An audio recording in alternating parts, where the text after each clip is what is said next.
Check, check, check, mic check, mic check, check, check, check, mic check, mic check. Ladies and gentlemen, thank you for joining us for another episode of the 99 Time Capsule. I'm your host, George White. That's me, George White. I'm the host, and today joining me is a very special guest.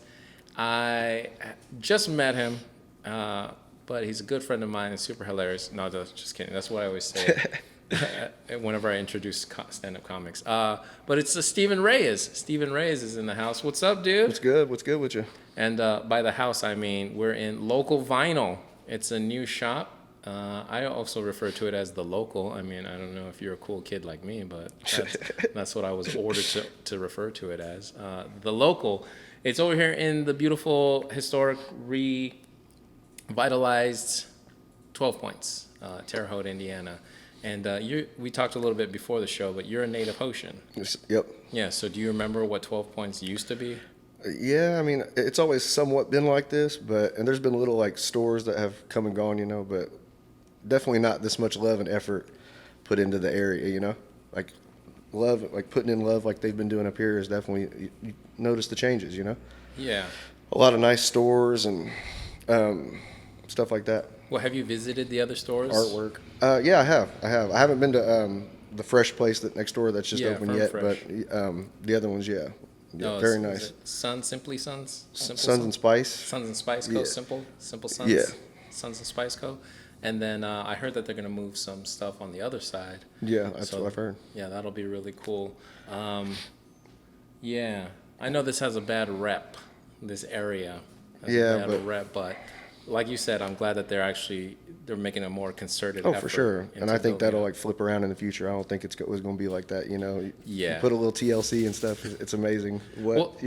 Well, that's what I thought too. It's like if you put in the shops and then have the people come around, then eventually there's going to be an increased police presence, and then that will keep away maybe some of the riffraff. Oh, for sure. We'll call it riffraff. Riffraff. Yeah. Yeah. Keep away some of the riffraff, and then it's just I don't know, self-fulfilling. It's cyclical, where it just keeps feeding into itself, and then you'll get more.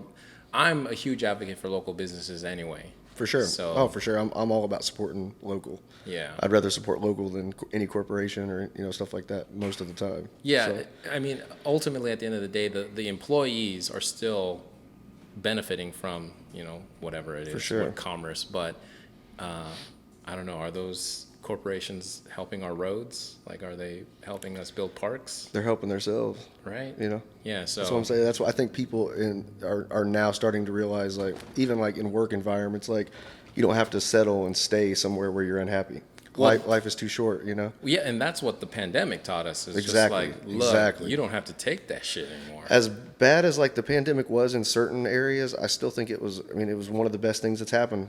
Just for the fact of like what people are kind of reaching into their soul to discover themselves more, than, like I said, just following in the maze, Yeah, I think it's just an understanding of self-worth. Yes, Yeah. self-worth and finding out a lot of different things, just digging into your craft, whether what that may be, and just keeping your mind off of it, Well, I think also at a certain point, it's just like you can become stronger, or you can not necessarily. I don't want to say become weaker because there's such a negative connotation to it, but or quit. Right.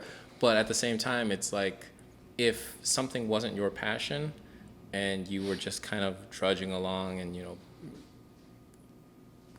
going through the motions, then the pandemic just said, "Hey, maybe you should stop." Yeah, right. But right. if you had a fire for it, because like Levi, I don't know if you've met Levi Elmore. He's another local comic. I have not. Yeah, but he and I are recording our albums on August 18th at the Nice. Verve. Nice. And so the pandemic taught me, like, look, you got shit to get off the pot. And so I'm dropping that hot shit. And so I feel like it's one or the other. Yeah. So how do you feel like it affected you? Did it charge you up? I mean, during the pandemic, I made a lot of artwork really in that little short period of time, and it was like, it motivated me. It was like not going places for a couple months, basically just being stuck at home. I just painted. I mean, I ran out of stuff at the end, so I had to just kind of improvise and work with what I had at home, but it was cool. It was cool. I did a lot of soul searching during that period, and things that had been on my mind that like I had suppressed and I kind of got over. I just thought about those in a different light, and it helped me in certain areas. I can definitely say that, but it was definitely a weird moment in time for sure. Yeah, weird year and a half. Oh, for sure. What was your life like before the pandemic? Were you going out to bars? Were you going out to shows? Yeah, somewhat. I used to go out a lot when I was in my early 20s, but it's definitely slowed down a lot. I like my environment, just being at home and sipping some drinks, working on some art, listening to music. Music and art for me go hand in hand. Well, I think it's a good mix of relaxing and being productive, and then that providing more relaxation for you to be more productive. So again, it's just like this feedback loop. For sure. Yeah. So how many pieces would you say that you got done? Or do you judge your output by pieces? Like, I don't. Because with comedy, we judge our output by how many minutes we can perform on stage. Well, there's like what I really judge it by is like if I'm gonna do a show or something, or if I try to build a body of work, and a lot of times that's 10 pieces to 20 pieces to 30 pieces. It just depends. It all really, like the theme of what the show is, revolving around, and what my work is revolving around at that time. Like my work is constantly changing, it seems like, or it's growing in different areas, and a lot of times, like, it's just kind of where I'm at the moment, what I'm doing at the moment. Well, I know you mentioned music. Yeah. And I want to talk a little bit about that, especially since we're in the local vinyl. Oh, But before sure. that, we got one of your pieces behind me. Is this part of a new aesthetic that you're delving into? Is this your bread and butter? Like, what is this aesthetically wise? I mean, yeah, I definitely make money off of art, but it's more, at this point, I just focus on, it's just my passion. It's just like it's my therapy, my practice, Yeah. So I no longer look at it really in terms of, I give artwork away to people sometimes. It's just, that's what I do to survive. I don't really know any other way to live, So you're a full-time artist? Yeah, I mean, I have a job, but Yeah. I'm always a full-time artist. Oh, yeah. We talked about that a little bit before the show. Yeah. Yeah. No, but I meant as far as your style. Like, is this your signature style for this year? Is this your signature style in general? Because in stand-up comedy, half black, half Korean jokes. That's my bread and butter. But Yeah. lately, I've been going to some weird, like, obscure stuff. So, like, for the other comics who have heard my stuff, they can tell when a piece or a joke was written. Yeah. Based on like how goofy it is, or if it's black and yellow kind of stuff. Right. So if someone saw this and they're like, "Oh, that's Stephen Raez 2020," or would they just say that's Stephen Raez? I think they would be able, like, just by certain things that I do with like the brush, a brush technique that I do. I think I've had people tell me like, I recognize that was your work based on the style. Okay. But so, yeah, I guess I do have my own little thing going, but it's just, I've studied a lot of styles, from like graffiti to Renaissance art to all kinds of art. So I just like I believe you have to study, you have to put in the work, A lot of people have, because I come from painting graffiti, it's like people have stayed in that. They've never looked past that. It's like, and that's cool, but there's so many more aspects and avenues and interesting places you can take art, So I've really, like, basically, I've been inspired by a lot of different people, from graffiti to just different types of artists, musicians.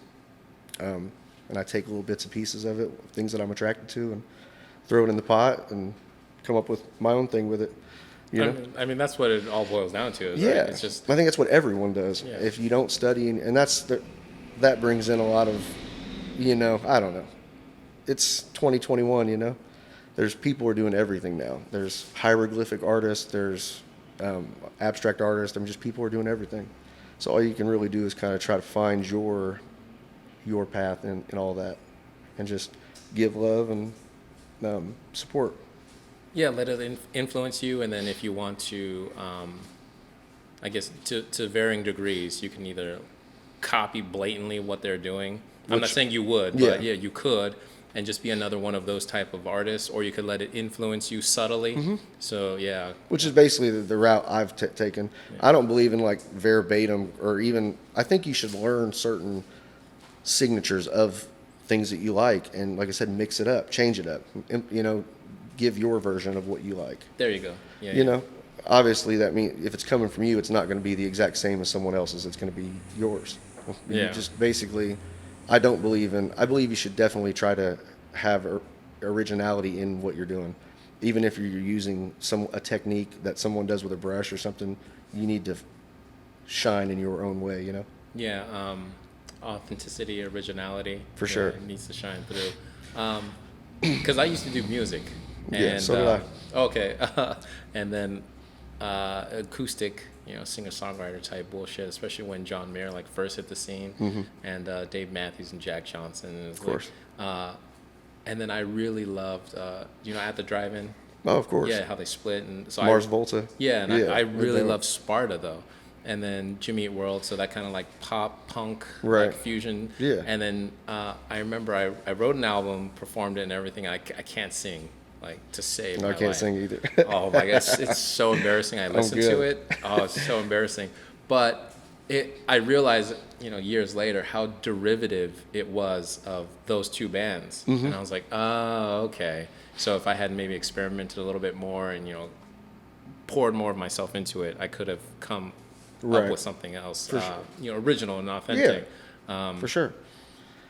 It would have resonated what you were feeling or what you were into at the time, you know? Yeah, definitely. How's your It's- iced tea? It's good. It's good. Tasty. Yeah, I don't want you to.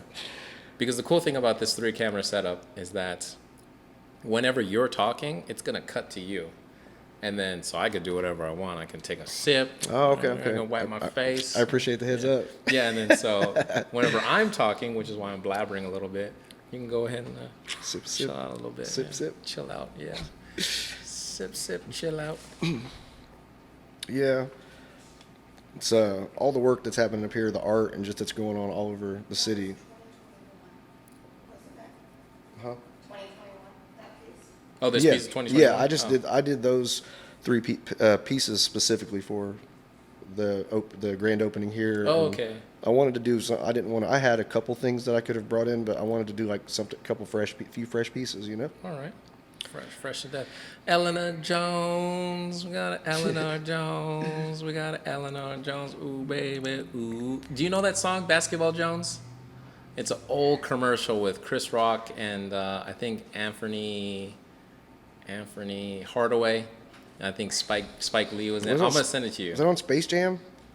I feel like that's where I heard Basketball Maybe, Jones. yeah, maybe. I think so. And then so whenever I saw it was Eleanor Jones, that's the only thing I could say. But yeah, so this is her shop, the local vinyl, and Steven has 3 pieces in here, and then this is one of them. And she corrected me. I said that this was, you know, flippantly said this is a Steven Raez 2020, but she said 2021. Yeah. And then you painted these fresh for the grand note.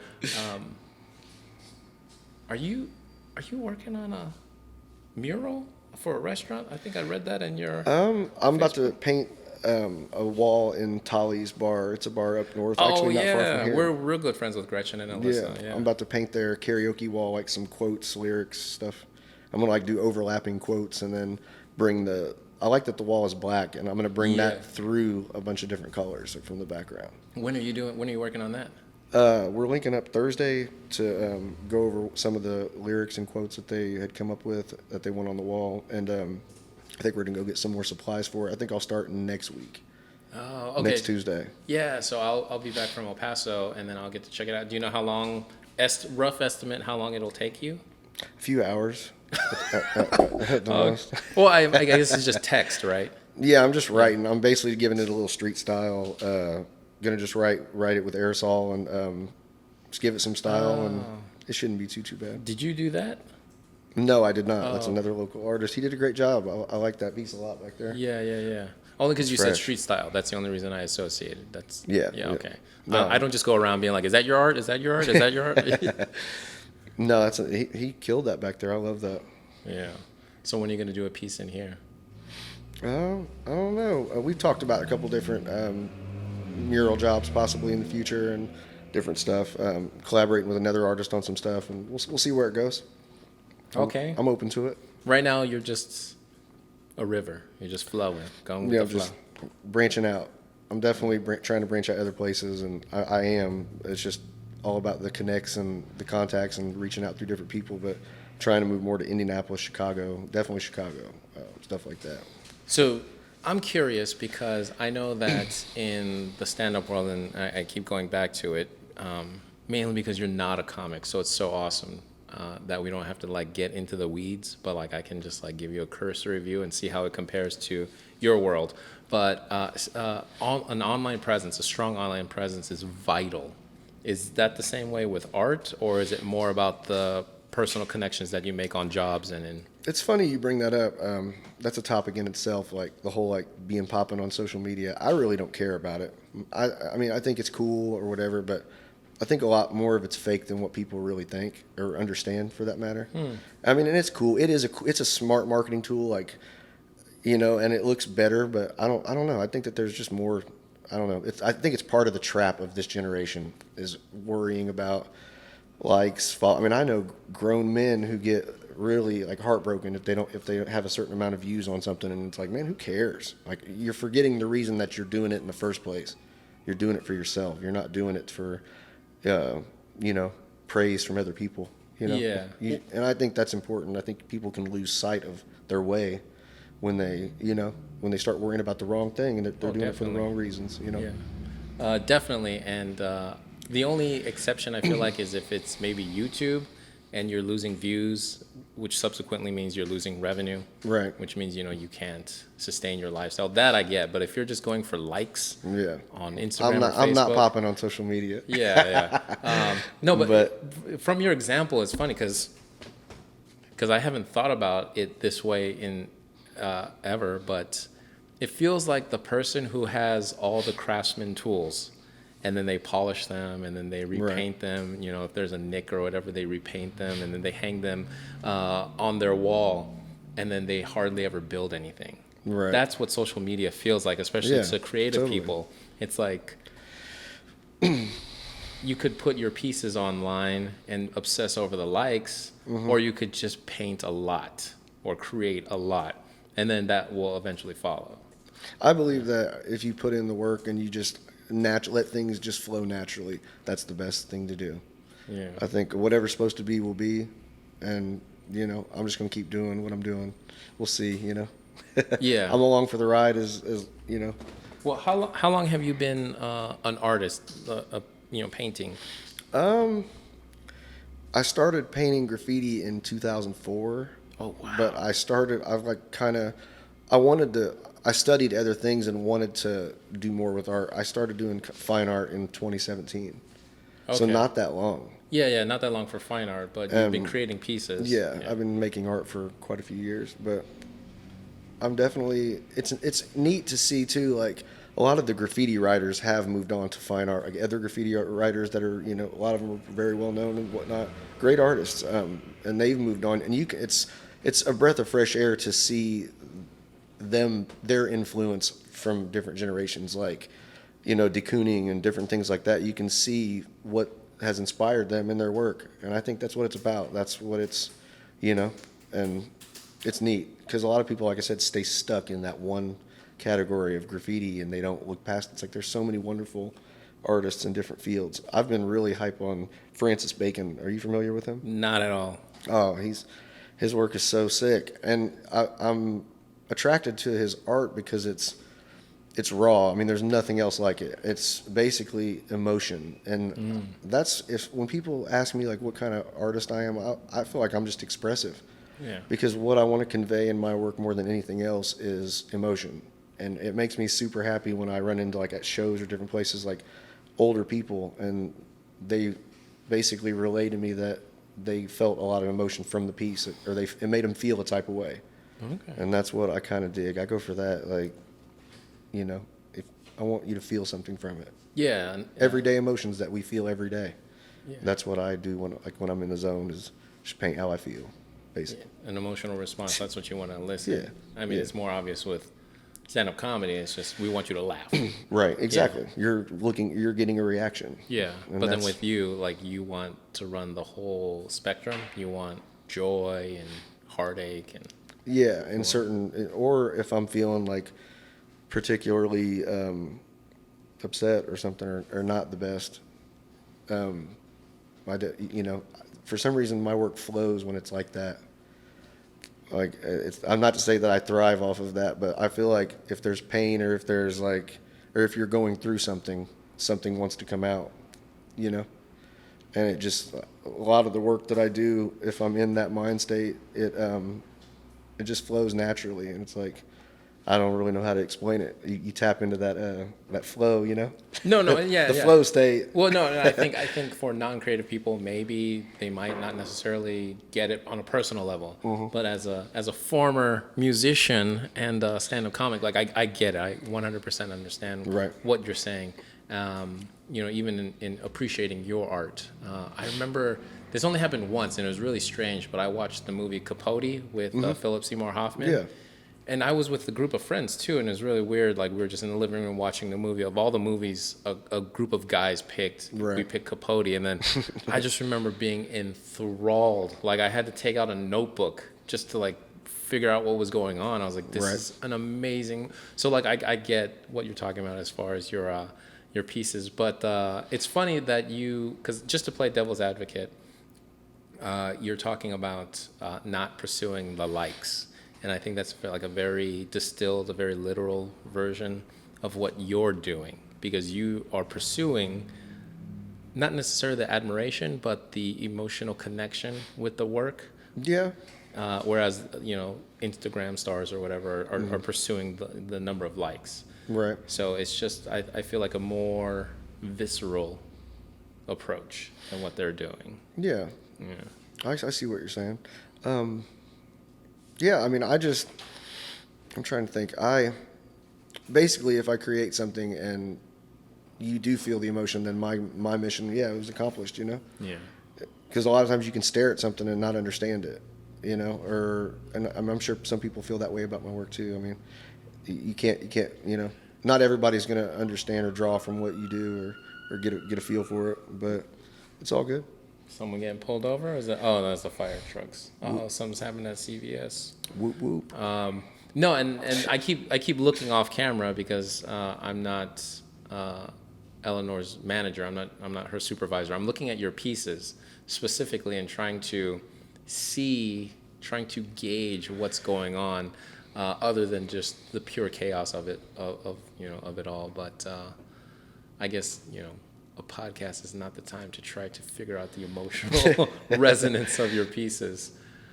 But I feel like if I had to, the one on the right, the green and yellow and orange one, is joy. I feel like it's joy with like undertones of cynicism, like the dream catcher kind of motif at the bottom, like the Right. two overlapping dream catchers. I feel it feels a little cynical, a little jaded, but and then the one on the left, that feels more like a New Year's Eve party, more like unbridled, untapped joy. Right. Yeah. Look at us being all art critics and shit over here. I'm gonna need some more iced tea. Do you want some more iced tea? You good? I'm good at the moment, but good? soon, All right, soon for sure. Yeah, this iced tea popping off. Yeah, okay, so I am from El Paso, Texas. I'm from El Paso, Texas, so it's on the U.S.-Mexico border, right there in southern, right there below New Mexico. So it's hot. During the summer, they like to count the number of consecutive days above 100 degrees. Right. And I was like, oh, I'm going to go to Vegas. This is going to be super easy. So this was after I left Terre, Haute. And then I went to Vegas, and I don't know if it's the elevation, but it just put El Paso to shame. It is so unbearably hot. It kills car batteries out in Vegas. That's terrible. And Well, I'm good on all that. Yeah, so like this, like even though it's inconvenient, it's Humidity of 90%. yeah, right. But you can go inside and you can kind of get away from it, and it's fine. But like you said, I'm ready for the fall. I hear you. Hoodie weather is my season for sure. Sweater weather, I'm down for it. Hoodie, yeah, sweater, hoodie. I'm Yeah. all for. I dig them. Yeah, because I got cardigans that just cover my neck. Because I Yeah. have like a sensory thing where like every time I get nervous or I want to feel comfortable, I have to cover my neck. And Right. so like those cardigans, I just flip them up, and I'm good. I don't do the douchebag polo. Nah, I I don't don't. pop my collar with the polo. Yeah, I can't say I do either. That's for sure. Right. So yeah, we talked a little bit during the iced tea break. We talked about recognizing game. Eleanor mentioned that whenever you can't contribute art, you should contribute support. Oh, of course, Yeah. of course. I think it's crucial being supportive and showing love. I don't I don't feel bad to the point to where I want to, like I said, shut somebody else's dreams down or what they're doing. Yeah, like I said, people remember the positivity, Yeah. and they remember the negativity, So it's just good. Show love always. That's my main thing. Yeah, I noticed that on your Facebook page. You tagged me and you're like gonna be on the podcast next Yeah. week, and I was just like, oh, okay, like we've never met, Right. and I just thought that was really nice. I always feel too intrusive because I'm like always thinking like of branding and marketing, and it's just Right. like, let me tag Stephen Raez, let me tag Local Vinyl, let me tag Eleanor, let me tag Terre, Haute, and come up with 30 hashtags Right. and do all this kind of weird stuff, and then it's just like, yo, dude, I don't need all that on my wall, and it's like, okay, my bad. But then you did it, and I was like, oh, okay, this is great. Yeah, so I appreciate the support. Oh, of course, of Yeah. course. The shout out too. I'll have to come, if you do some stand up here, I'll have to come check you out. Yeah, I'm gonna get in touch with Levi. Eleanor said that she's booked up for August, so Mm-hmm. hopefully I can get in during September. Yeah, that'd be dope. I'll definitely come support. Yeah, it's a nice little spot. I have to make it. And then it'll be after the album, so I can plug that because I'm not trying to sell it. I'm just asking for donations. Yeah. And then those donations will go into boosting clips of the album, Okay. so that way I can maximize my reach and kind of build a fan base and an audience. Okay. Yeah, because if I sold it, I would make like $30, and I would just have a box of CDs just sitting around. Well, count me in on whatever support you're, Awesome. on. Yeah, so for sure. And speaking of support, you mentioned that you're doing tallies.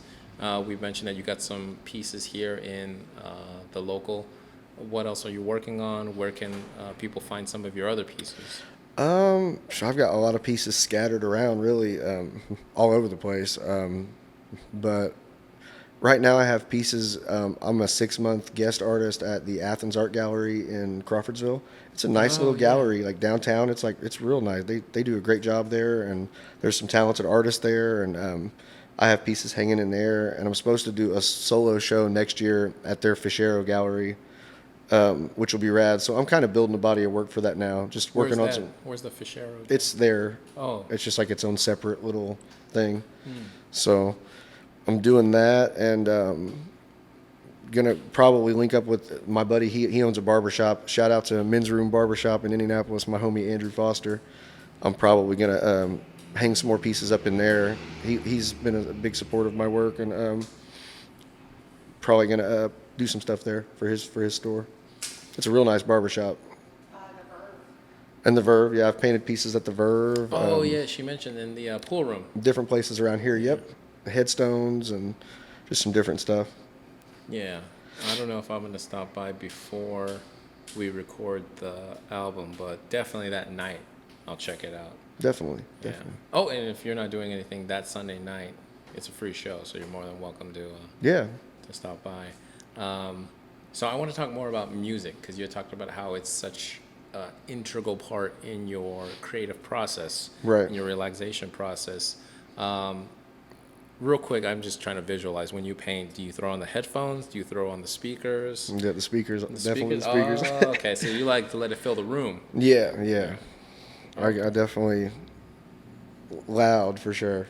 And then I don't want to be stereotypical, but what do you listen to? You listen to some Modest Mouse, some Well, yeah. Let me hear what do you think I listen to? some Modest Mouse. Who is that rap duo? The big black Rob and Killer Mike, and then I forget that little white guy's name.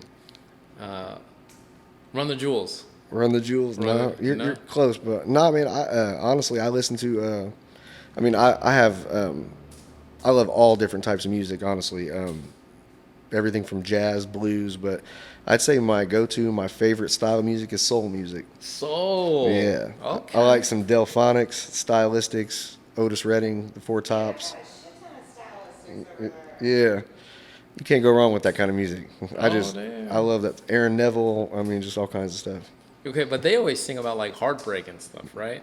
I dig that. I like all that type of. I So like it. so it's joyful music. Not even heartbreak, but just like it's. I don't know. It's they were feeling a type of way when they created those songs. Yeah. And it just kind of resonates into my artwork, and it just gets me. It gets me in the feels, you know. Boom! I knew it. I knew that piece is joy on top of.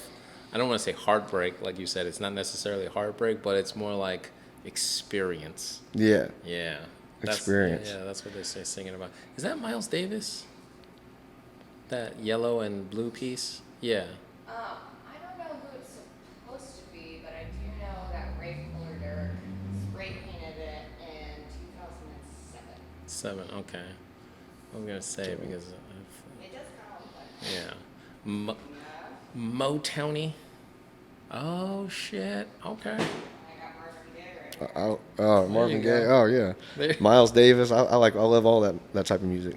So what are your sessions like? My painting sessions. Yeah, is it like 3 or 4 hours of just flow state, just in the zone? Yeah, a lot of times like I work at night a lot. Oh, I like to work at night, and basically I just like I said, you know, I'll indulge in you know things that I love and enjoy, and put some music on and just go to a different place. You know? Yeah. That's so awesome. But Yeah, it's almost like if we were to interrupt you in a session, you would need time to recalibrate. sometimes I'll have guests come over, and I like painting with other people too. I like creative nights where you get together with people and just play music and you know collaborate. I like collaborating a lot. It's nice to. It's a cool feeling when you can find a good get on the same wavelength as somebody else. What and does create. that What does that look like? A collaboration with another artist? Are you talking and asking like where should you know this stroke go? Or Well, the beauty about that is for me is depending on who you collaborate with, if they're experienced enough in their field, they'll be able to come up with something. You know what I mean? If you're experienced enough in your field at what you do, like I could collaborate with anybody.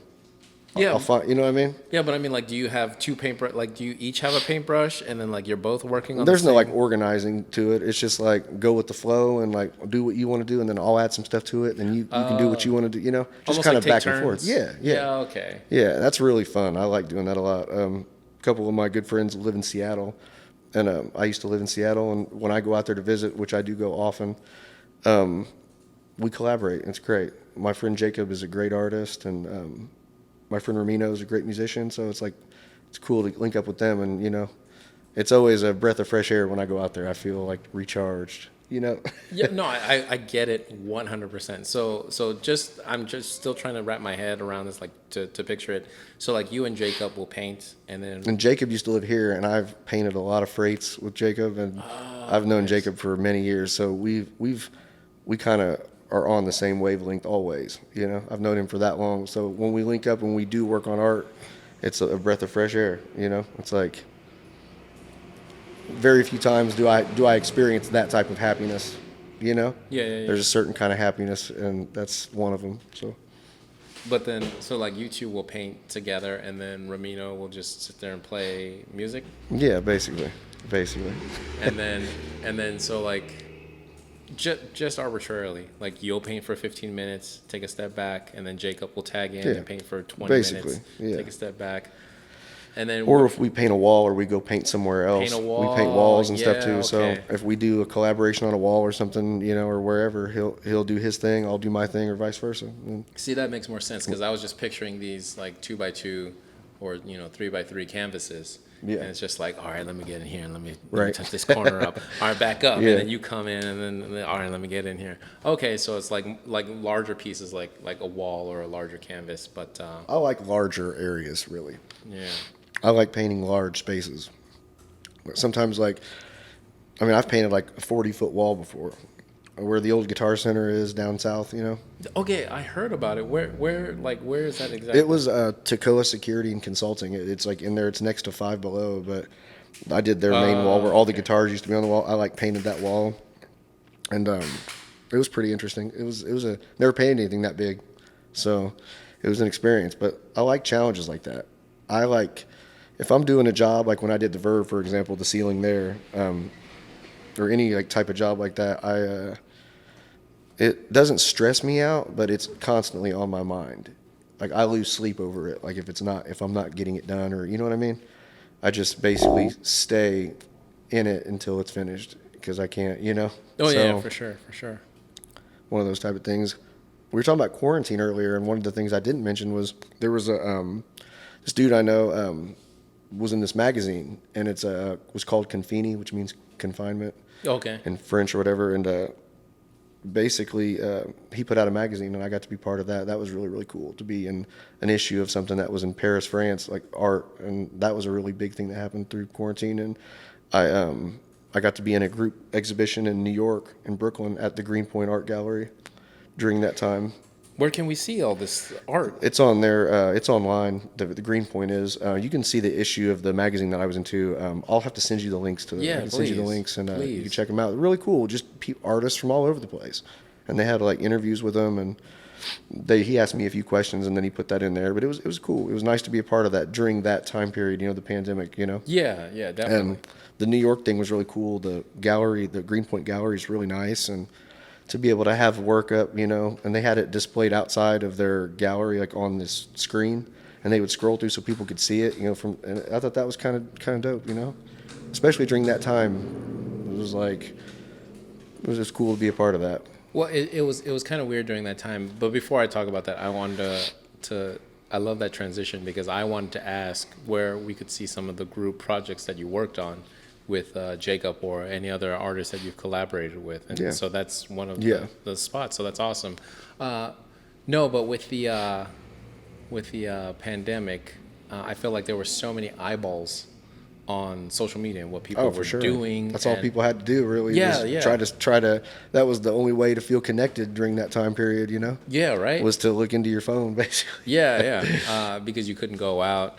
I know there were some viral videos of people in Italy who were quarantined singing together. Yeah, I thought those were super dope. Yeah. Like especially like the apartment complexes. That's where what I was talking about. Everybody Yeah. would sing together. I thought that was cool. Yeah, and they That had was like cool. the little courtyards, but it's like 5 stories high, so Oh, it's yeah. basically like just Yeah. it just resonated in Yeah. the whole thing. And then you had like celebrities with their hacky bullshit.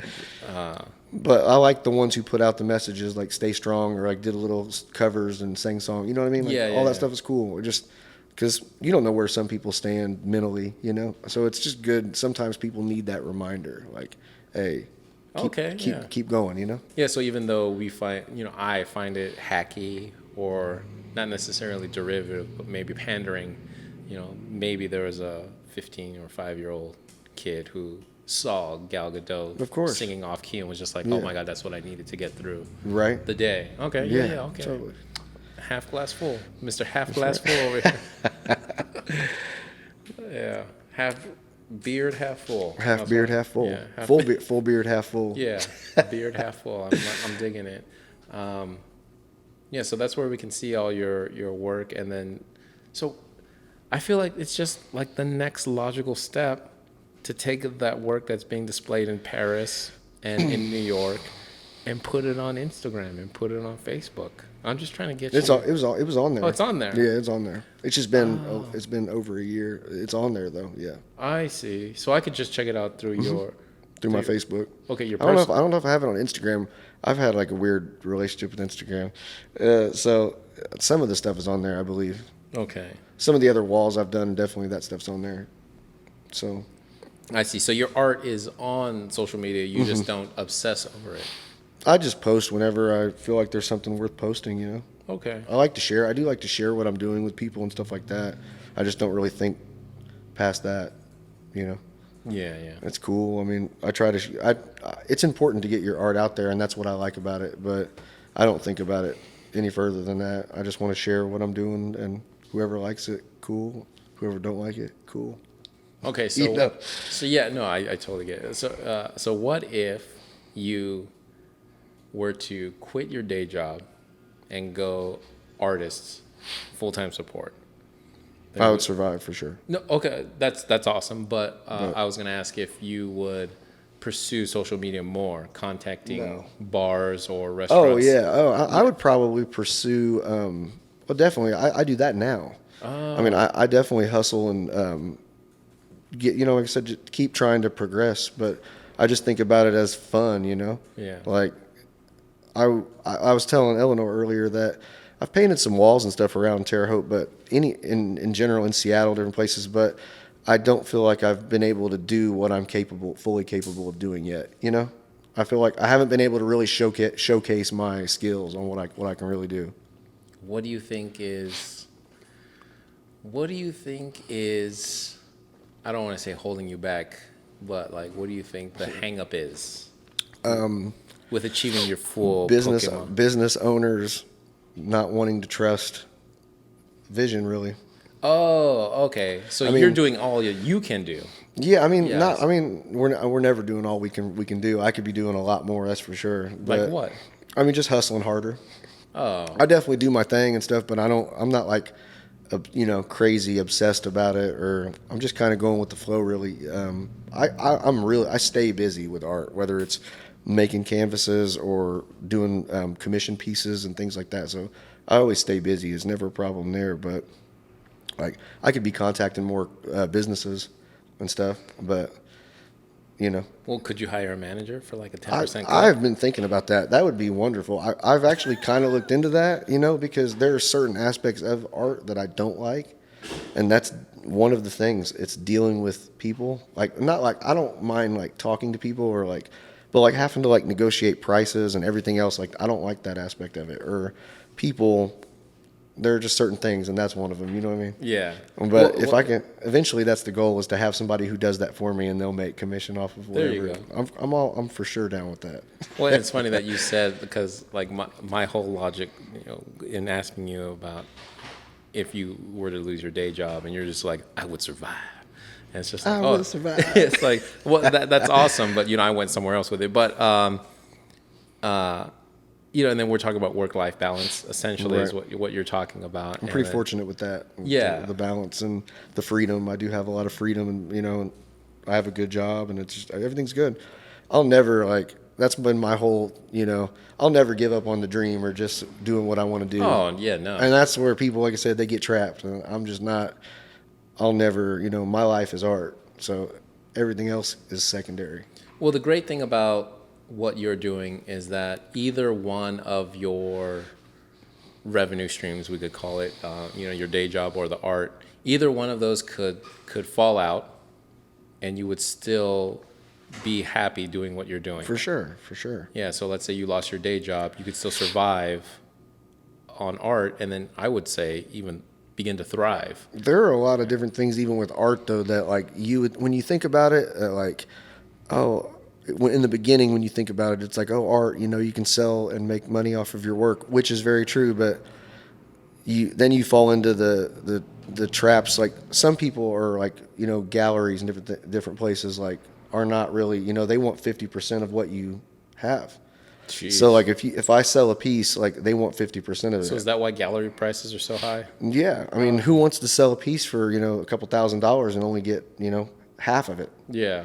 It's just like, or whatever, and that's why a lot of times like now it's like I pursue certain galleries or like I'm doing different things, but I like slinging the pieces right out of the spot. I don't have to split profit with anybody, and that's what most of the time that's what I do. Okay, so it's so funny. Okay, real quick, let me give you the preface, and I feel like I have to give the preface every time it happens. On every podcast, something will happen where I have to access some weird, obscure memory or bit of knowledge that encapsulates what the guest, in this case, what you just Right. said. You remind me a lot about MC Hammer when he first started. Do you know the story? He was a touring rapper, and he was selling CDs out of the trunk of his car. Yeah. And he started to pick up some heat. And so the record labels hit him up and they're like, hey, yo, we want to give you the contract for this amount. And he goes, I make more than that selling out of the trunk of my car. You're going to have to do better. So they had to do better. And so that's basically what you just said. It's like, oh, shit, that's... And nothing like having like an art show and you've already sold half the pieces before they make it to the show. It's like put the red dot on it. Like it's not for sale. Yeah, it's not. Yeah, right. I'm just showing the work here tonight. Yeah, like I sell more off my social media than I could in this art gallery. Like you guys aren't doing anything for me. It gets costly to ship artwork, like for real. Like I've shipped artwork to like Spain and India and different places, and it's expensive. Do they sell out there? Yeah, I mean I've sold pieces to other people. You're internationally known? No, I don't know about all that. Known to rock the microphone? I definitely have some pieces floating around out there outside of the United States and different places. But that's crazy. Okay, so basically I was stalling, all right, because we were talking about work-life balance, all right, and then you talked about needing a manager. Yeah. And then people. I don't need one. I'd like one. Oh, would like one. I'm sorry. Okay, I'm sorry. You're good. You're good. Sorry. Yeah. I would like one. You're not in desperate need of a manager.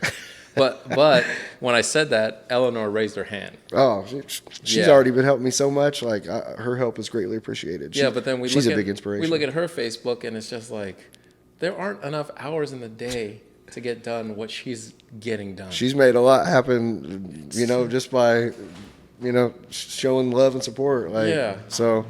I feel like she's Hermione, and she has that time thing that lets her go back in time to do things over. That's insane.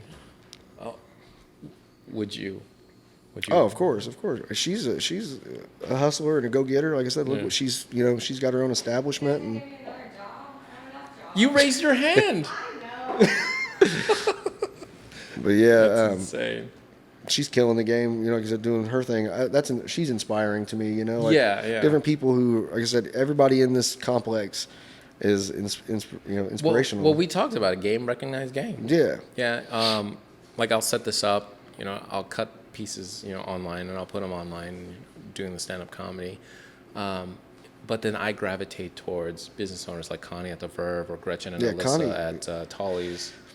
And then all great business owners. Yeah. Connie is, she's done well with her business and running the Blues Fest, and she's a huge asset to the community. And she showed me a lot of love when I painted her bar, and it was really cool. And Alyssa and Gretchen, they're showing love. So I said that's what it's about: circulating positivity and inspiration to each other, and that's how we make a better world.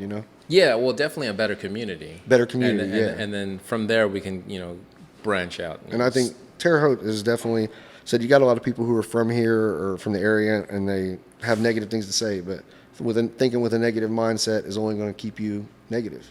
Okay, so it's funny because we talk about, I just, mentioned game, recognized game, but, it's also the same thing where it's a feedback loop. So if you have positivity, and then someone comes in with a little bit of negativity, it can affect the group to where eventually it'll turn negative.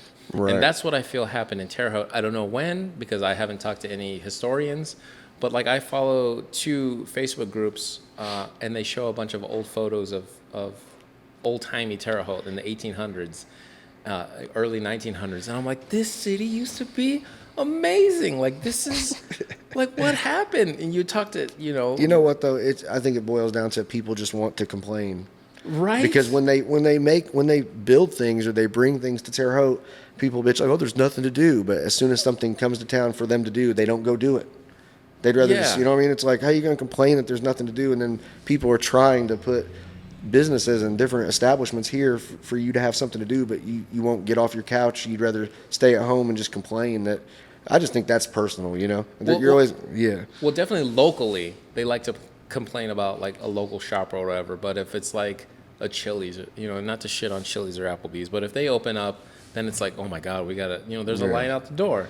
We gotta go to Longhorn Steakhouse. We gotta go Outback. I'm good at all of those places. Yeah, but a local steakhouse opens up and it's just like, no, I didn't like the mashed potatoes. Yeah, it's like, they serve Kraft mac and cheese. But that goes with everything, though. It's like whether it's talking about the politics of Terre Haute or just in general, people are never going to be happy. So that's why at the end you just got to keep doing what you're doing and just believe in yourself, or stick with like-minded people. Yes. And then You know, because like I said, you're never going to please everybody, but you got to please yourself. What was Yeah, that? well, okay, and that's 100%. And I feel like that's also what social media has done too. Is even though you may not necessarily, I don't know about you specifically, you may not necessarily have a strong following in the city.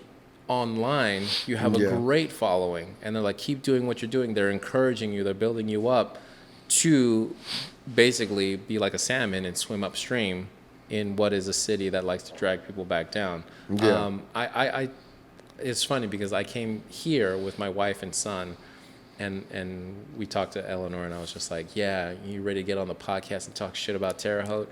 And then she was like, I love Terre Haute. Almost like, Exactly. don't you ever talk shit about my city again. And I was like, okay, yeah, I know that. Yeah, I love Terre Haute too, even though I'm a transplant, but I feel like there's just this kind of like toxic mentality where people don't want to break out of their comfort zones and try and support local. For sure. So that's why I love that this little strip has 3 different businesses. So if you love one of them, you're definitely going to try the other 2. Oh, for sure. Yeah, and then so I feel And they're like all unique and great in their own way. yeah, and then so if you have a nice little cluster of eclectic local businesses, they're just going to build each other up. Exactly. And so I feel like that's the trajectory that Terre Haute's kind of taking right now. And like we talked about earlier, I feel like the pandemic is kind of It's like a whole new wave of consciousness, you know. so okay, all right. That iced tea clapping real hard. Okay, yeah. But yeah, I'm open-minded. I just try to just be positive and keep moving. You know, that's all we can do. Yeah, no, So- for sure. And Keep drinking more iced tea. cheers, mate. Cheers. Cheers. Cheers, mate. Okay, so I recently did an interview with Mark Bennett. Shout out to Mark Bennett from the Tribune Star. That's my guy. Oh yeah. Yeah, he's friends with my dad. My dad's a blues musician. Been playing around here for a lot of years and playing different places, and we're pretty close with Mark. And he's always supported us and been nice. And That's insane. It's such a small world because It is. Because Levi said that someone recommended him to Mark, and then so Mark did a piece on him and me and subsequently, me and Gretchen, because Yeah. Gretchen has the open mic there. That's so funny. And I was gonna say, was it you? But then when I mentioned Levi, you're like, I don't know who that guy is. So it's oh my god, it's such a small world. Okay. So we did an interview with him, and then I talked about being in Vegas and having performed in front of 300 people, multiple times, and then having gone on the road as a Right. comic, and none of the Terre Haute comics have. And so I kind of bring a level of expertise or for sure, experience. experience, yeah, and then kind of like not necessarily a light at the end of the tunnel, but it's just like that's where the light is, and this is kind of how you can attain it if Right. you want to pursue it. Yeah. And then I know you being an artist, having traveled to Seattle. I don't know if you mentioned Chicago and Indianapolis, or Yeah. if you've traveled there. And, I and done, definitely have. Yeah, done work in New York and everything. What do you bring to the Terre Haute art scene, as far as expertise from Well, traveling? the good thing about, I feel like, and this is something I don't know if many people have noticed, which is fine, but I just think it's different. It's good. It's funny you asked that, because I believe that, Terre Haute is obviously one of the smaller cities. I mean, it's not small, but it's not massively large either, Yeah. It's kind of somewhere in between. But one thing we are lacking here is culture. And I feel like I'm not bringing I appreciate all forms of art, so I don't say this like as I'm putting, plein air or landscape pieces, but that's the Indiana theme, Indiana's always been the landscape scenes and this and that, and that's what I feel like the older generation. So I feel like the newer generation, myself in that, it's my job to bring culture to the city, to do things that people haven't seen before or that takes them out of their comfort zone. I think that's important, because you can't live secluded and sheltered. We're just now, getting art and different things that LA or different cities have had for years now. So it's my job to bring a new form of art to this city and show them that there's more than just this one area of art. Okay, and you know? I agree completely. 100%. Just like what you're doing, you're bringing experience here for people who haven't really ventured too far from the area. Yeah. And I think that's important. I think it's our job to, if people don't know, to inform them, to let them know that there's this approach to this. there's this style. There's people appreciate this kind of stuff other places. You Yeah. might not understand it here and now, but you will eventually. Yeah. Eventually, you'll look back and you'll be like, nobody else was doing this, but this dude was doing this. And people remember that kind of stuff. Well, I think that's kind of why Levi has become a mainstay in the comedy scene because, 3 years ago, 8 years ago, he was one of the kind of original comics who started coming up. And then now he's the longest running tenured comic in Terre. Haute. Right. And so I've been doing it as long as him, but I've been out and doing other things. So I kind of likened him to a mother hen. Yeah. Like staying here and nurturing the scene. And Yeah. I don't want to say I was a Rolling Stone, but I was out, doing stuff. But For sure. Just to play devil's advocate, you feel like it's your obligation to bring more to the city, to broaden its horizons, Right. if you will. Do you think you could do more with social media? It's naturally doing that. Yeah. I get, like I said, if I do something, people usually show me love on social media for it, and it gets circulated that way. Which word of mouth is the best way. Yeah. Sometimes it goes further than you just doing it yourself or jumping up on Facebook screaming from the rooftops like, hey, But people do it for you. If you're putting in the work, people will do it for you. But if you got more likes, you would reach more people, right? For sure. In some sense, like I said, I'm all for that. I'm just letting it play naturally. Okay. Whatever's meant for me will be for me, and what's not, Yeah. it's cool. It's cool. There's no love lost either way.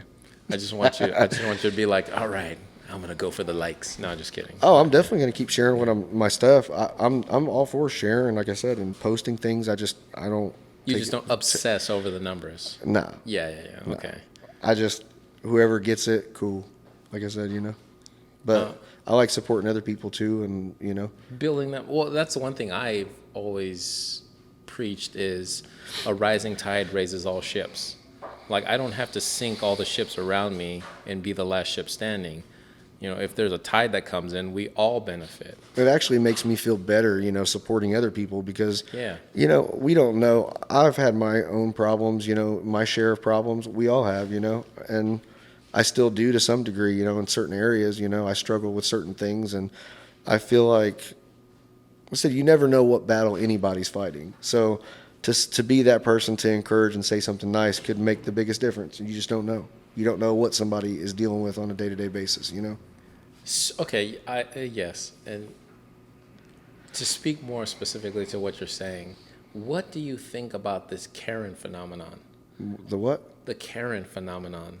These older white ladies who will go into Did you say Karen? Karen. Like the name Karen. Like the name, yeah. Oh, like you've not never- caring. Oh, I was like, no, not caring. No. No, because I just saw a video recently where there was a hairstylist and they were in like a secluded room. Mm-hmm. And then so is this young girl who was working on an older white lady's hair. And then she was like, okay, I'm training my assistant. And then, soon she's going to take over and she'll be doing your hair from now on. But Right. the assistant was Mexican, Hispanic. I don't know. It could be Cuban or whatever, but Hispanic. And then the older lady who was getting her hair done was just like, no, like I don't want her to work on her hair. She said some vile shit, but I didn't really pay attention. for what? Like, Yeah, just she didn't want a Hispanic lady touching her hair. And then so the girl stood up for her assistant, was like, look, you can't talk to people like that. Look, Right. like what's going on with you? And like she sat down next to her and was like, let's talk. What's going on? And then the Karen, like feigned backhand her, like What? Like got up in her face, like she was gonna slap the shit out of her. Where was this?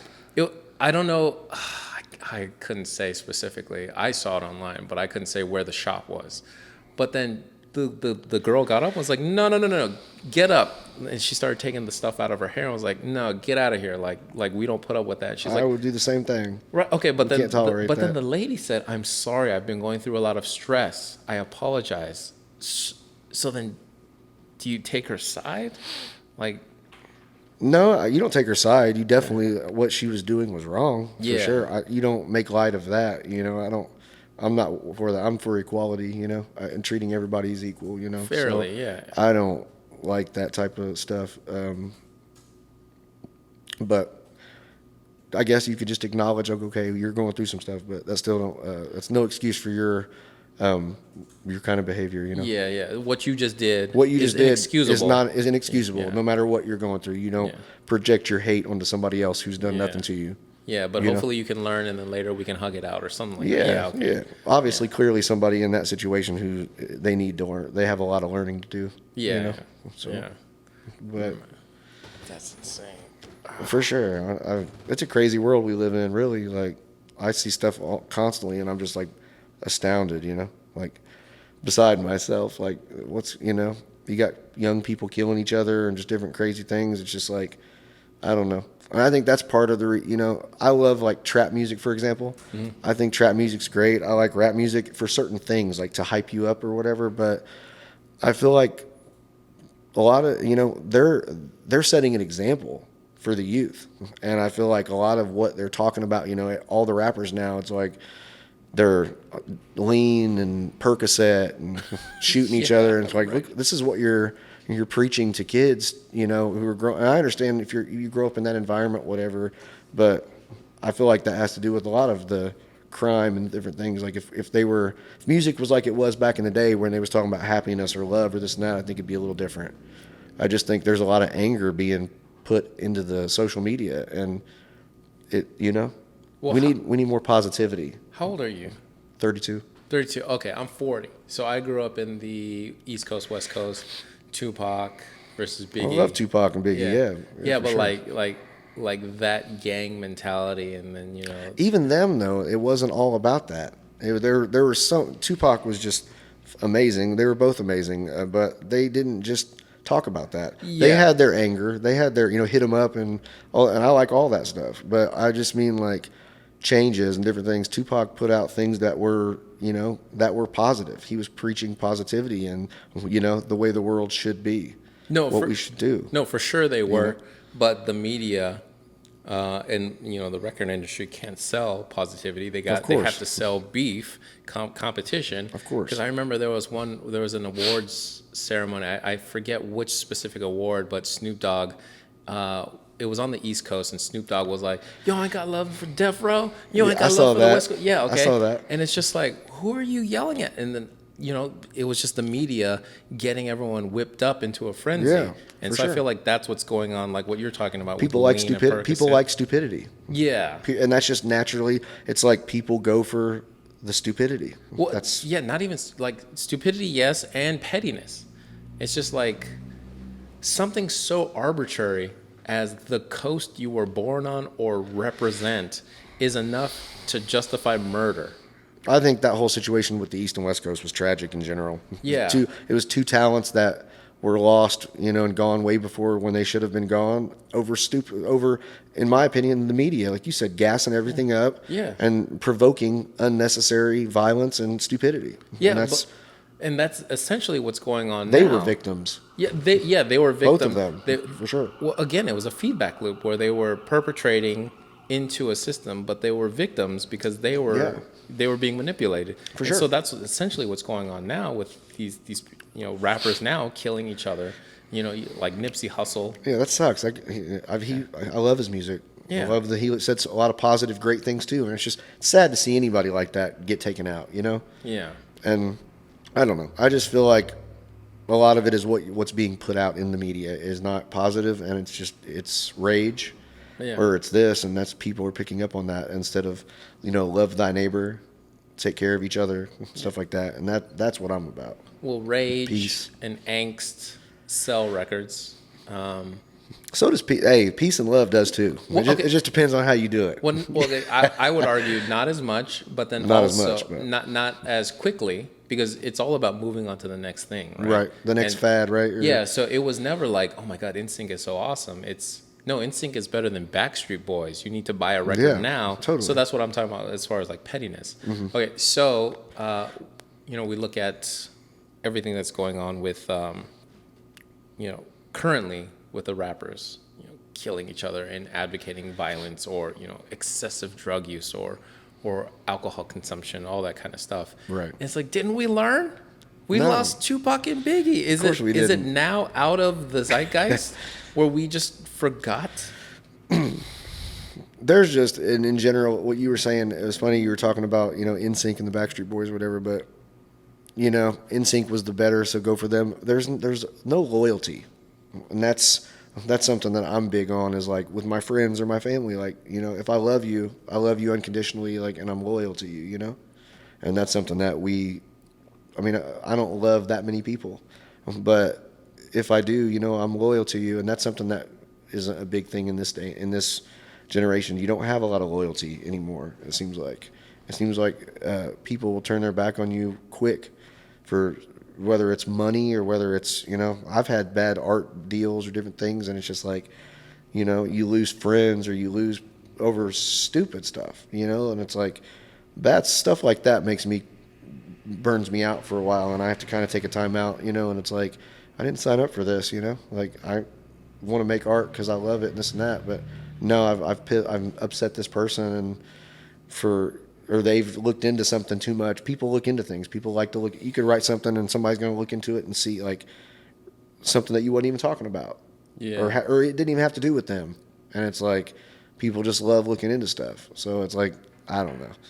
It's so funny you mention that because on Facebook I made a joke, and then a local musician came at me. It was like super pissed off. For real? Yeah, and then Dang. I was like, "What are you talking about?" I was like, "You made that joke because of something I said on my timeline." I was like, "For real?" So I went back and looked, and I was like, "There was a vague mention Right. on your timeline. Like this is like a hyper specific joke. Like it definitely isn't about you." Yeah. So yeah, I can see what you're saying about For people sure. reading too much into. Oh, I have dealt with some hoots in my inbox or just in general, just people, and it's like I sometimes have to just like I'll deactivate my certain accounts and just like I just can't do it sometimes, like, and I do that a lot of times just for I have noticed that when I'm not on social media, if life feels so much better. Yeah.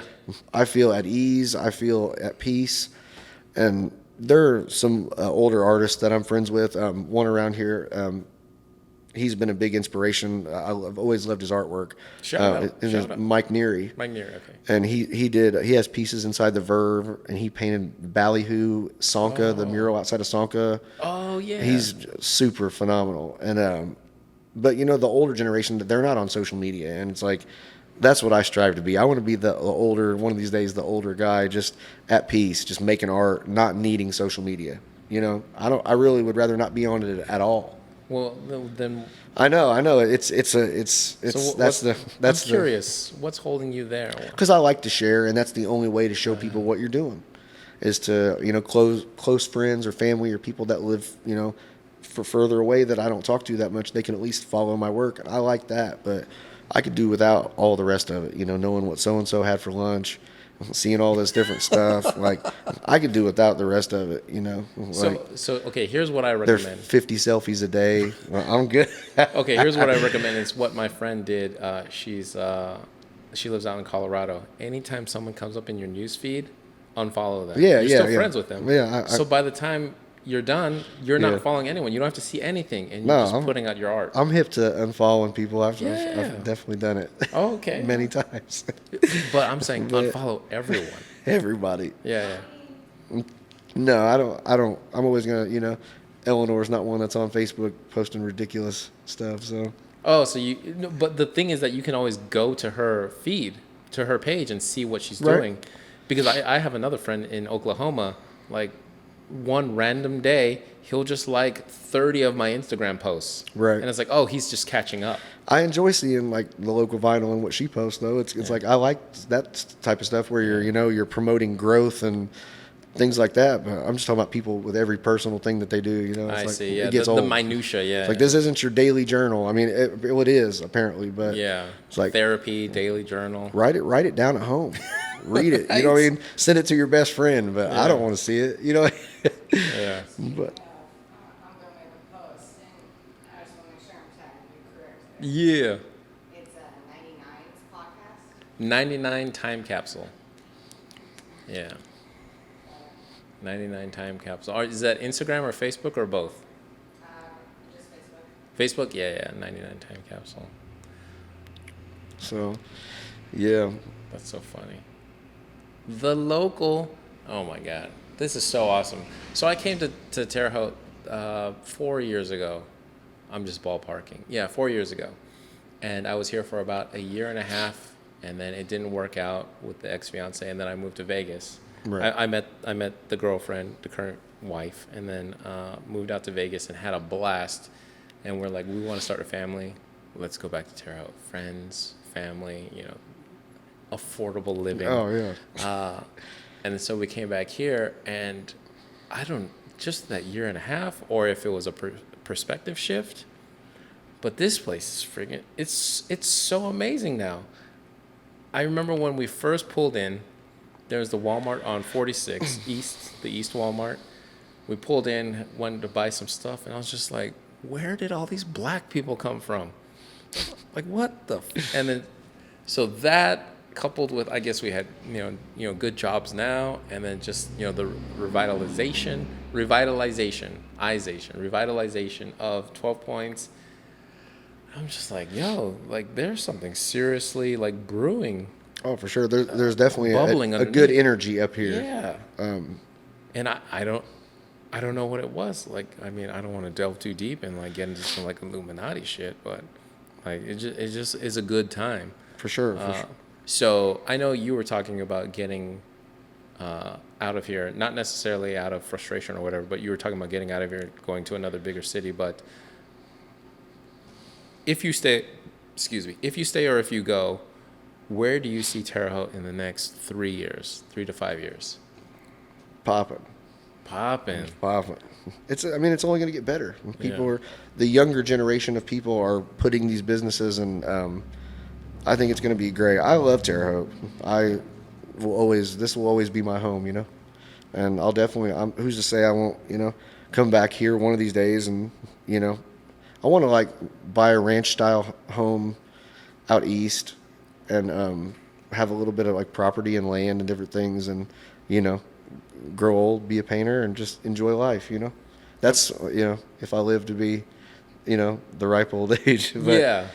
But I don't know. I just like traveling too. There's a lot of nice things to see. Give a shout out to my boy Raez. He's back in India, but he got his master's degree here at ISU. He's a phenomenal artist. I plan on going out there next year and seeing him in India for a month.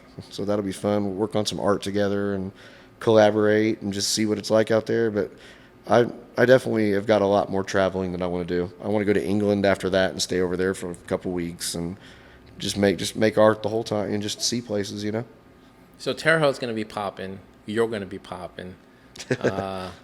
So you mentioned India, England, 3 more places that you'd like to go. Everywhere. But specifically, 3 more places you'd like to go. Egypt, for sure. Okay. France, obviously. I mean, when I think of Europe, I think of like so many different places. Oh, so if you go to Europe, you're going to travel the entire for sure. continent. For sure. Okay. For sure. That's definitely going to happen sooner than later. Yeah. But the more that I can make art and kind of have under my belt, I'd like to.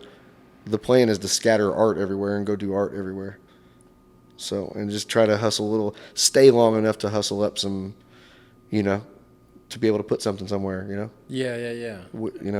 and then you take all that experience and expertise, and then you bring it to your ranch collective, your ranch commune, and then teach classes. I don't know about teach classes, but I'm definitely down to have fun. Collaborate. Art nights. Yeah. Nights, Yeah. Experimental art nights. You have a little vineyard out there. I went to these experimental music nights in Seattle that were super fun. How does that work? You I'm a harmonica player. I've been playing harmonica since I was like 4 years old, so I can play really good harmonica. And I started playing classical guitar when I was like 7. Do you have a harmonica on you? I don't. Eleanor, do you have a harmonica? Damn. But I definitely I went to these music nights where you would take instruments and just people would do their own thing, get in the zone, and you just create. And it was like super mind blowing to be around all these different people that were talented, just making music, everybody just flowing together. It was interesting. And again, I feel like I'm picturing kind of the way you say you collaborate on paintings or on pieces where, you'll have several guitar players, or you have several harmonica players, but then one tags in and the other one tags out. Right. Yeah. That's how it is on like records. Like I love blues music, and it's always like if you have a Muddy Waters, like the Muddy Waters Father and Sons album was just like super dope. It was like all these old school blues musicians with like Paul Butterfield and Mike Bloomfield, these younger guys, and they collaborated together and made this album. It's a great album. If you get the chance, check it out. Fathers and Sons by Muddy Waters. Okay. It's sick. So we got Fathers and Sons by Muddy Waters, and then you mentioned the art thing for France that you're gonna send me, the article. Yeah, the leak for the magazine. The magazine. Confini, yeah. Yeah. Oh yeah, Confini. Yeah. All right. It's Muddy by Waters. Felipe Barros was the guy's name who put that out. And he put out like 10 issues of it. So it was pretty cool. There's a lot of great different artists in there. And So it was just a limited run. It's just 10 yeah, issues? he was just doing it to document the pandemic. Damn. See, and and it's so funny because I wanted to mention this earlier, but you talked about the bad things of the pandemic, and I was like, yeah, like people dying, but it was, yeah, for sure, yeah, that was horrible about what happened. But then, you have to take some solace from tragedy. sure. Tragedy plus time equals comedy. Stand up. Right. But yeah. So it galvanized and it motivated you. There we go. Get it, guy. Yeah, and it motivated you. So in the next 3 to 5 years, you're going to be traveling. And when do you? I'm trying not to sound so negative on Terre, Haute, but when are you planning on leaving? I don't have any set plans on that right okay. now. I could be here for another year, another 2 years. My job will allow me to easily transfer anywhere throughout the United States or whatever. So I'm going to do that. Probably just I don't know. There's a lot that I haven't. Terre Haute in the Midwest is just in general like I haven't done what I wanted to do around here yet. So I don't have like a set time, in mind. I just want to, branch out in Chicago. Chicago's an amazing city, probably one of my favorites. And I want to do some work there. There's a couple of galleries I've been kind of in connection with there, talking to, and I want to do stuff there, and then do more work in Indianapolis and different things. And then when I feel like I've made the mark that I want to make, I'll move somewhere else. Okay, I'm glad that you mentioned that specifically because you said you're not done with what you want to do here. I was curious. Where do you see yourself? Let's say you're going to be here for the next 2 years. What do you see happening with you specifically in Terre Haute? Like where do I see happening with my art here? Yeah. I just keep progressing.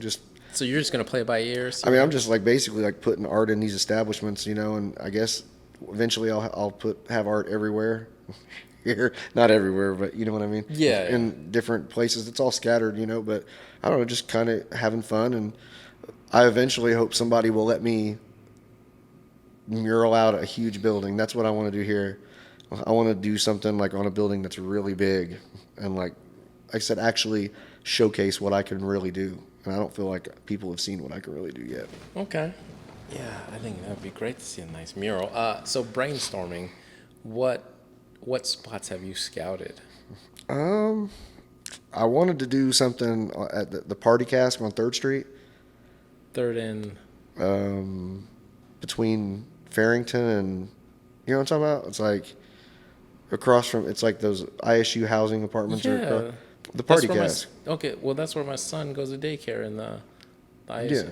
So there's some big walls out there? The liquor store has got a huge wall. Oh, yeah, I okay. want the dudes that own it to let me do a mural inside. That was one that I had in mind. If I'm like in, the area or like chatting with the people that I know them or something, like I'll pitch ideas and just see where it goes.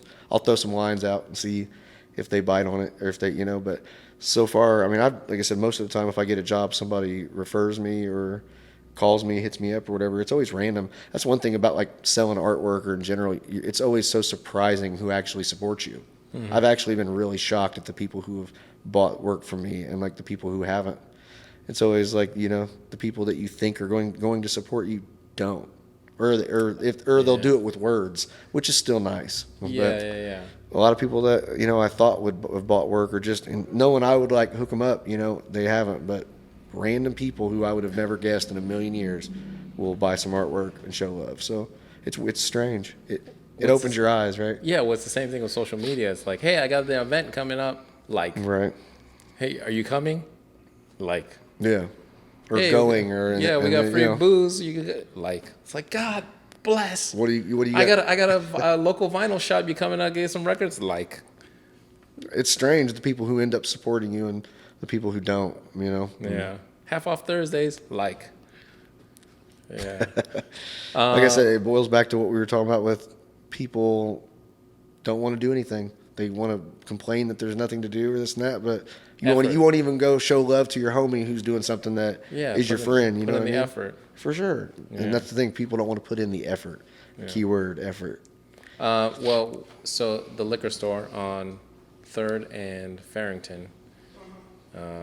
I'm just letting his manager know that there's a potential spot. He let me hang up artwork in his vape shop downtown, which is like it's like at, I want to say, what is it, 6th and it's Vape Plus. Is it next to Taco Tequila? No, it's further up the road. Oh, okay. Okay. But I had some artwork in there for a while before it was in a show with. You know who Omar Salty Seaman is? Is he an artist? He is. He's Then I like don't well known know. around here. Well, but- as soon as you said the name, I was like, I don't know. Why am I asking if he's an artist? But I don't know any artists. Well, the people there was like a show, and everybody who like won awards got to have their art with him and different people in the historical museum. So I took the paintings that were in there and put them in one of them and put it in the historical museum. So it was pretty cool. Okay. But actually, in the process now, I'll mention it of getting a headstone for this blues man that was from here. His name was Johnny Wright. My dad, he was like on Ike Turner, recorded with Ike Turner. Was like internationally known in the blues. What do you mean getting a headstone? We started to GoFundMe and like tried to raise. We raised. Oh, okay. So we got like 2,500, and the rest my dad and I are gonna throw in, and we're gonna get this guy. He's out at Highland Lawn Cemetery, and he's been buried out there with no marker for years, Okay. like 30 something years now. He died in like 88. So, great blues music if you like blues. His name's Johnny Wright. I'll have to send you some. Oh stuff. yeah, for sure, please. But my dad's the harmonica player on those records, and super dope, super. My morbid ass thought they were like clearing a cemetery and you were getting the headstone to like put in your When house. I or say like something. authentic blues, there's a lot of people who like are blues musicians, but when I say like real authentic, this is as real as it gets. Holy shit. So the dude was legit, recorded in like Chicago, St. Louis on some major labels in the 50s and 60s. And some of his records are actually rare. And they, one of them went for like 500 for Winehead and some other ones. And so, but didn't have a grave marker for years. So we're going to make that happen and get him, it should be up in the next couple of weeks. It's paid for now. We've already got the design and the layout. So it'll be in Highland Lawn Cemetery. He'll have a gravestone. So that's part of showing love, Well, and again, we were talking about that earlier about like changing the world. It's like you don't have to do a whole lot to make a big difference. In your community, locally, and then if you wanted to in your state and then nationally.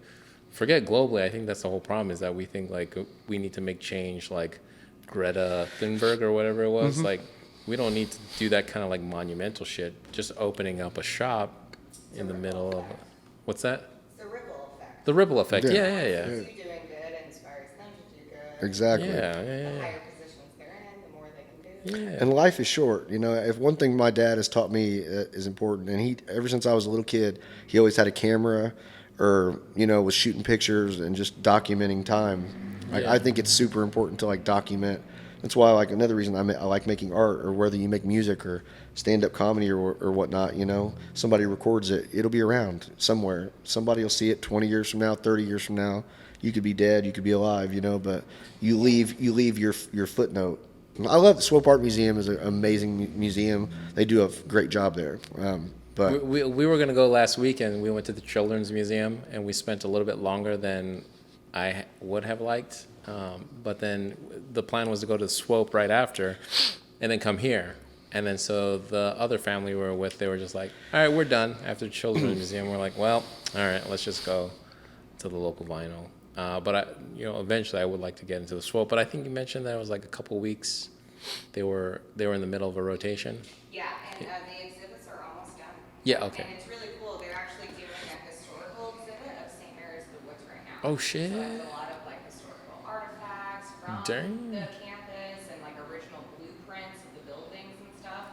So yeah, that's why I like the Swope, because it's like, yeah, they'll highlight artists, but they're also just like highlight like Terre Haute every once in a while. We'll use Yeah. a whole exhibit in galleries to be like, Well, hey, remember how cool this was when we built this? Yeah. Truth, 1700s? Yeah. and Like, truth, it's baller. It's still Right. there. and truthfully, like a lot of art, sometimes it can be mind blowing to see some of the things that are showcased and highlighted. You know what I mean? Yeah. Like you got people who like glue boxes together, which is fine, it's cool and stuff, but it's like glue a bunch of boxes together and make a collage, and it's like, I don't know, it's cool, but there are other people that should have love too that are actually talented that Yeah. who aren't even trying. Like I said, a lot of the older generation people, they're just doing it now for the love. They don't care about social media or who's going to support them or not. They've are doing Even that thing. local recognition. Yeah, they don't even. But I notice it from my generation, and I don't know. There's just so many talented people who don't get the recognition they deserve. No, I get it. And Yeah. whether you're a musician, whether you're whatever, like. But all that will come about in time. Yeah, yeah. Oh, definitely. Now I feel like it's I feel like it's an exponential curve, where it just seemed flat for so long, but then with the youth and with people like you traveling and bringing back more eclectic tastes and expertise, that curve just keeps getting steeper and steeper to the point where it's going to come to a head. For sure. And Well, they say things gonna be don't happen overnight. Yeah, well, Like, it seemed like they happened. Like a lot of people said, Kevin Hart was an overnight sensation, even though he had been grinding for decades. Yeah, no, exactly. Yeah. He wasn't. Yeah. Maybe it seemed like that, but when you're living it, you got a lot of these, like I said, stand-up. Bill Burr, lived on a couch in some small spot in New York for like 20 years before. It's like a lot of the artists that are in their early 40s now that were graffiti writers. They didn't really start making crazy things happen until they were in their early 40s. Yeah. 30s were like the grind. 20s are like your learning years. Yeah, 30s are your grinding Grinding. years. 40s, it's like Yeah, so if you can make it to that level, it's Yeah. because you put in decades of work. it's because it took you a long time, and Yeah, there's a reason why Bill Burr can come out with a special like every 2 or 3 years. or Dave Chappelle, and Yeah, he's just Dave, that yeah. good. Yeah. He's just been doing it for that. He's just that good. Yeah. Dave Chappelle is amazing, by the way. He's super, inspirational. Yeah, it's funny because like I'll watch his old, I don't know if it's Def Jam or whatever, but there's an old special where he's like super skinny.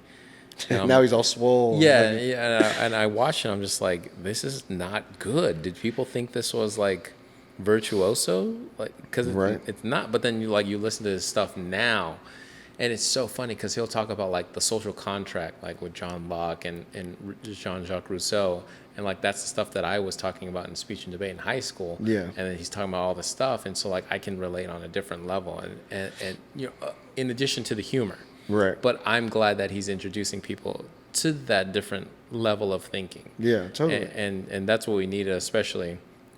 And we'll save this for the next time. I really wanted to, find out what you thought about like the whole George Floyd thing and like social justice and like even now with like trans rights and coming back into the forefront, because we kind of just assumed that it was a certain thing with Obama and then another thing with Trump. And then now we got Biden back in, and it's just like, what's going on? I try to stay out of politics, but Yeah. the George Floyd thing was situation was obviously a tragedy, Yeah. and I don't think that the cop got enough. Yeah, Yes. well, That's my thought. Well, and then we talked about it a little bit about like the eyeballs, the attention that was on social media, and like it was like I talked about last year being the perfect storm. Yeah. Where if we weren't in the middle of a pandemic, we would have been obsessed with who was going to the NBA Finals or who was being scouted for NFL teams, and it would just been swept under the rug. But we didn't have any of those distractions, and then we're forced to look at this man cry for his mom. That was awful. Yeah.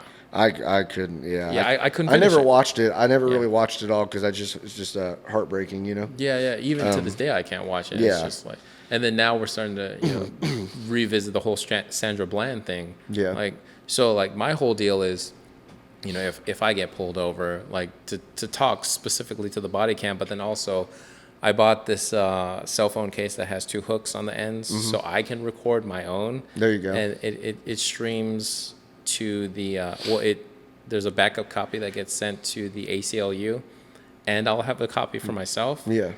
So if anything happens to that copy, at least I have that backup copy that my wife will have access to, because Exactly. if anything happens, Right. and so like specifically, I'm gonna say like I'm in love with my life. I have a beautiful son, a beautiful course. wife.